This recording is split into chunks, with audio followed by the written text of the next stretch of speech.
अगर आपने कुछ गलत किया हुआ है तो आईसीआर रेक्टिफाई नहीं करेगा, यानी आईसीआर आपको कोई मौका नहीं देगा। अब बात आती है कि hello everyone, this side Alok Sahu, I am BTech final year student from NDRI Karnal. And आज हम बात करने वाले हैं काफ़ी इंपॉर्टेंट टॉपिक के बारे में। ऑब्वियसली इस वीडियो में हम बहुत सारे डाउट्स कवर करने वाले हैं जो कि आप लोगों के आ रहे थे रजिस्ट्रेशन को लेकर। तो सारे डाउट्स को हम एक एक करके डिस्कस कर रहे होंगे। तो आपके डाउट डिस्कस करने से पहले अगर आप चैनल पर नए हो तो चैनल को सब्सक्राइब जरूर कीजिएगा, ताकि आईसीआर से रिलेटेड जो भी फर्दर अपडेट्स होंगी आपको यहाँ मिलती रहे। एंड बाकी अगर आप चैनल पर पहले से हैं तो वीडियो को लाइक जरूर कीजिएगा, क्योंकि अभी रात के 2 बज रहे होंगे जब मैं ये वीडियो शूट करूँ। ऑब्वियसली आपको कल सुबह तक ये वीडियो मिल पा रही होगी। तो सबसे पहला जो डाउट था वो आ रहा था एडमिट कार्ड को लेकर कि बहुत सारे स्टूडेंट्स के पास एडमिट कार्ड नहीं है, खो गया है, तो उनको एडमिट कार्ड दोबारा कहां से मिलेगा। तो कुछ नहीं करना है यार, आपको एडमिट कार्ड के लिए एनटीए को मेल करना है। अब बात आता है कि किस मेल आईडी पर मेल करना है, तो वो मेल आईडी मैंने टेलीग्राम ग्रुप पर पहले ही शेयर की हुई है। टेलीग्राम ग्रुप के साथ साथ हमने ऐप पर भी वो मेल आईडी डाली हुई है। तो आप उस मेल पर डायरेक्ट मेल कर सकते हैं एनटीए वालों को कि हमारा एडमिट कार्ड खो गया है कहीं, अब हमें एडमिट कार्ड दोबारा जरूरत पड़े। वो आपको कुछ घंटों बाद आपका एडमिट कार्ड उसी मेल आईडी पर फॉरवर्ड कर देंगे जिससे आप मेल कर रहे होंगे। तो जो एडमिट कार्ड का डाउट आ रहा था कि कहाँ से लाएं, कहीं लिंक नहीं मिल रही, तो इसको आपको इधर उधर से खोजने की जरूरत नहीं है। सीधा एक मेल करो एनटीए को, वो खुद आपको आपका एडमिट कार्ड भेज रहा होगा। एंड बहुत सारे स्टूडेंट्स को भेजा हुआ है, क्योंकि हमारी जो पर्सनल काउंसलिंग हो रही थी उसमें पहले ही ऐसे स्टूडेंट थे जिनके पास एडमिट कार्ड नहीं था। एनटीए वालों ने उनको एडमिट कार्ड दे भी दिया अभी तक। तो अगर आप में से भी कुछ ऐसे स्टूडेंट हैं जिनको लगता है कि उनसे काउंसलिंग नहीं हो पाएगी, या कॉलेज की प्रेफरेंस लिस्ट नहीं बन पाएगी, या चीजें आपसे नहीं हो पा रही है मैनेज, तो उसके लिए हमारा पर्सनल काउंसलिंग प्रोग्राम चल रहा है। उसको आप ज्वाइन कर सकते हैं डायरेक्टली हमारे ऐप के थ्रू। तो अगर आपने अभी तक हमारा ऐप डाउनलोड नहीं किया तो सबसे पहले आप ऐप जरूर डाउनलोड कर लीजिएगा, क्योंकि वो काउंसलिंग में बहुत ज़्यादा हेल्प करने वाला है। आपकी सारी चीज़ें आपको वहाँ मिल रही होंगी। तो अगर आपको लगता है तो एक बार आप उसको चेकआउट कर सकते हैं। एडमिट कार्ड का डाउट आपका सॉल्व हो जाना चाहिए। अब दूसरा डाउट आपका आ रहा था कि हमारे पास कोई सर्टिफिकेट नहीं है तो हमें क्या करना चाहिए। बहुत सारे ऐसे स्टूडेंट थे जिनके पास डोमिसाइल सर्टिफिकेट नहीं था, बहुत सारे ऐसे थे जिनके पास टीसी नहीं थी, माइग्रेशन सर्टिफिकेट नहीं था। तो कोई भी सर्टिफिकेट अगर आपके पास नहीं है तो आपको कुछ नहीं करना है, उसकी जगह आपको एक अंडरटेकन फॉर्म अपलोड कर देना है। बात आती है कि अंडरटेकन फॉर्म आपको मिलेगा कहां से, तो उसको आप गूगल से डायरेक्ट डाउनलोड कर सकते हैं। आपको इतनी माथापच्ची नहीं करनी है तो आपको हमारे ऐप पर फ्री मटेरियल सेक्शन में आप जाएंगे तो वहां पर अंडरटेकन फॉर्म सीधा सीधा मिल जाएगा पीडीएफ फॉर्मेट में। तो उसको जाओ डाउनलोड करो वहां से, एंड उसका प्रिंट करवाओ, उसको फिल करो, एंड उसको फिल करने के बाद उसकी एक फोटो लो एंड उस फोटो को अपलोड करो उन सर्टिफिकेट्स की जगह जो सर्टिफिकेट अभी आपके पास नहीं है। अब बात आती है कि अगर सर्टिफिकेट की जगह हमने अंडरटेकन फॉर्म अपलोड किया तो हमारे पास उसका सर्टिफिकेट नंबर नहीं होगा।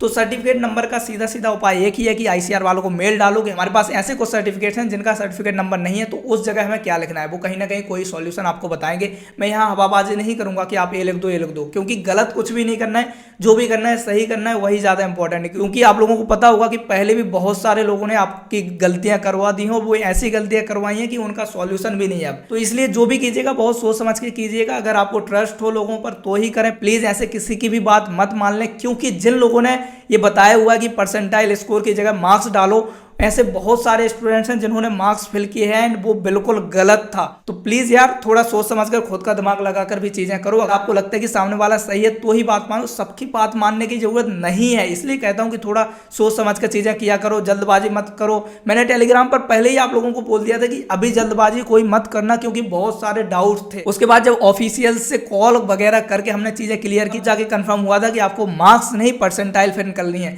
लेकिन लोगों ने इतनी जल्दबाजी की कि सीधा मार्क्स फिल कर दिए, किसी ने भी बताया और आपने फिल कर दिया। ये गलती कहीं ना कहीं आपकी है। और ये बहुत बड़ा डाउट सबका आ रहा था कि जिन लोगों ने मार्क्स भरे हैं उनका क्या होगा। तो आप लोगों को ऑब्वियसली एक मेल आपने देखा होगा जिनमें आईसीआर वालों ने बहुत सारे क्वेश्चंस के आंसर किए हुए थे। एंड उनमें एक क्वेश्चन ये भी था कि अगर आपने कुछ गलत किया हुआ है तो आईसीआर रेक्टिफाई नहीं करेगा, यानी आईसीआर आपको कोई मौका नहीं देगा। अब बात आती है कि उसमें सिर्फ ये लिखा था कि हमने कुछ रॉन्ग डिटेल्स भरी हुई हैं, लेकिन ये नहीं लिखा था कि हमने परसेंटाइल की जगह मार्क्स भर दिए। तो अब बात आती है कि क्या कोई चांस है अभी। ऑब्वियसली अभी मौका है, अभी भी आपको करेक्शन विंडो ओपन करवा सकते हैं अगर आप सब चाहें तो। ये सब चाहने से होगा, ऐसे नहीं बैठे बैठे कोई भी कुछ नहीं होगा। अगर आप ऐसे बैठे रहे तो करेक्शन विंडो भी हो सकता है ओपन ना हो एंड बहुत सारे स्टूडेंट्स का लॉस हो जाए। क्योंकि जब परसेंटाइल की जगह आपने मार्क्स भर दिए तो वो 100 से पार हो गए। 100 से पार कभी परसेंटाइल जाती नहीं। आईसीआर पर पूरा डिपेंड करता है। आईसीआर चाहेगा तो करेक्शन विंडो ओपन होगी, नहीं चाहेगा तो नहीं होगी। अब जिन लोगों ने गलतियां की हुई हैं उनसे जाके रिक्वेस्ट करो आप एक बार कि भैया हमारा वीडियो बनाओ, ट्विटर पे कैंपेन करवाओ, मेल करवाओ बहुत सारे। जब ह्यूज अमाउंट में मेल जाएंगे तभी आईसीआर कुछ एक्शन लेने वाला है। इसलिए मैं कह रहा हूं कि अगर आप भी उनमें से ऐसे हैं जिन्होंने मार्क्स भरे हैं तो मेरा सजेशन होगा कि जितने ज्यादा मेल कर सको आईसीआर वालों को करो, कि हम भी कंफ्यूज हुए क्योंकि उन्होंने परसेंटाइल मार्क्स लिखा हुआ था, जबकि आपके एनटी की स्कोर कार्ड में परसेंटाइल स्कोर था ना कि मार्क्स। इस चीज को भी आप पॉइंट आउट करके उनसे करेक्शन विंडो ओपन करवा सकते हैं। हमारी पूरी कोशिश होगी कि करेक्शन विंडो ओपन हो, लेकिन आप लोगों को साथ देना पड़ेगा। मैं कह रहा हूं कि ह्यूज से ह्यूज नंबर ऑफ ईमेल्स आप सेंड करो आईसीआर के ऑफिशियल्स को। हेल्प डेस्क पर तो करना ही करना है, उसके अलावा भी आईसीआर के बड़े बड़े जो लोग हैं जिनके कनेक्शन है उन पर मेल डालना शुरू करो। मेल आईडीज कहाँ से मिलेंगी? मेल आईडीज आपको इनकी ऑफिशियल वेबसाइट से मिल जाएंगे। ये बहुत ही सीरियस मैटर है, इसलिए इसको थोड़ा सीरियसली ले लेना यार। इससे आपकी काउंसलिंग बहुत ज़्यादा मैटर करती है। हो सकता है कि वो फॉर्म रिजेक्ट कर दें क्योंकि आपने इन्फॉर्मेशन गलत दी है, इसलिए आप लोगों को एफर्ट मानने हैं तभी जाके कुछ हो रहा होगा। ये बहुत ज़्यादा इंपॉर्टेंट है, आपको करना ही पड़ेगा। हम अपनी तरफ से पूरी जी जान लगा देंगे कि ऐसा हो, लेकिन उसमें आपको साथ देना पड़ेगा। इसलिए बाकी जो यूट्यूबर्स हैं जिन्होंने आपको ये सारी प्रॉब्लम्स में फंसाया, उनसे जाके बोलो कि वीडियोस बनाओ ताकि स्टूडेंट्स मेल करें उनको, ताकि बाद में कुछ अच्छा हो जाए आपको। अगर नहीं किया तो दिक्कत आएगी ही आएगी। मैं डरा नहीं रहा हूँ, बट रियलिटी बता रहा हूँ, क्योंकि आप लोग समझते नहीं है, किसी की भी बात मान के चल रहे हो यार, ऐसा क्यों करना। अगर तभी क्लियर हो जाता कि मार्क्स नहीं परसेंटाइल फिल करनी है तो हम आपको बता नहीं देते। तो इसलिए हमने नहीं बताया था क्योंकि हम कंफर्म नहीं थे उस टाइम। बाद में जब कंफर्म हुआ तो मैंने टेलीग्राम ग्रुप पर तभी आप लोगों को बता दिया था कि परसेंटाइल ही बननी है, मार्क्स नहीं बननी। लेकिन आप लोगों को जल्दबाजी थी, आपने कर दी गलती। इसलिए कोशिश करो जितने ज्यादा मेल कर सको मेल करो। अब चौथा डाउट आता है कि पेमेंट का क्या सीन है, क्योंकि पेमेंट ऑब्वियसली अभी नहीं हो रही है, अभी सिर्फ आपका फॉर्म सबमिट हो जा रहा है, पेमेंट अभी नहीं होगी। उसमें भी आईसीआर वालों ने जवाब दिया है कि पेमेंट आपकी बाद में ही होगी, रैंक कार्ड आने के बाद। पेमेंट आपकी 500 रुपए ही लगेंगे, क्योंकि पहले भी 500 ही लगते आए हैं। अगर इस बार कुछ इंक्रीमेंट होता है तो हम आपको वैसे भी यहाँ डिस्कस कर देंगे। तो पेमेंट के बारे में अभी टेंशन मत लो। बहुत सारे स्टूडेंट्स पेमेंट के लिए परेशान हो रहे थे। पेमेंट अभी होनी ही नहीं है, पेमेंट आपकी रैंक कार्ड आने के बाद होगी, जब आप डिसाइड करेंगे कि हमें काउंसलिंग में बैठना है या नहीं बैठना। अगर बैठना होगा तो ही पेमेंट करना, और अगर नहीं बैठना तो पेमेंट मत करना। इसलिए उन्होंने पेमेंट का ऑप्शन अभी नहीं रखा। उसके बाद ये डाउट आ रहा था कि जिन्होंने अलग सब्जेक्ट से एग्जाम दिया है उनका क्या सीन है। लाइक आप पीसीएम से थे, पीसीबी से थे और आप एबीसी से एग्जाम दे रहे। तो भैया सीधी सीधी बात है, हमने पहले भी आपको बताया हुआ था, बहुत पहले बता दिया था जब आप फॉर्म भर रहे थे, कि जिन स्टूडेंट्स का पीसीएम है वो पीसीएम से ही थे, जिनका पीसीबी से है वो पीसीबी से थे। लेकिन आप लोगों ने फिर गलती की एंड अपने हिसाब से चले और आप एबीसी से दे के आ गए। अब आप देख रहे होंगे कि ऑप्शन ही नहीं आ रहे हैं। ऑब्वियसली जब आप पीसीएम भरेंगे तो पीसीएम ही ऑप्शन आएगा।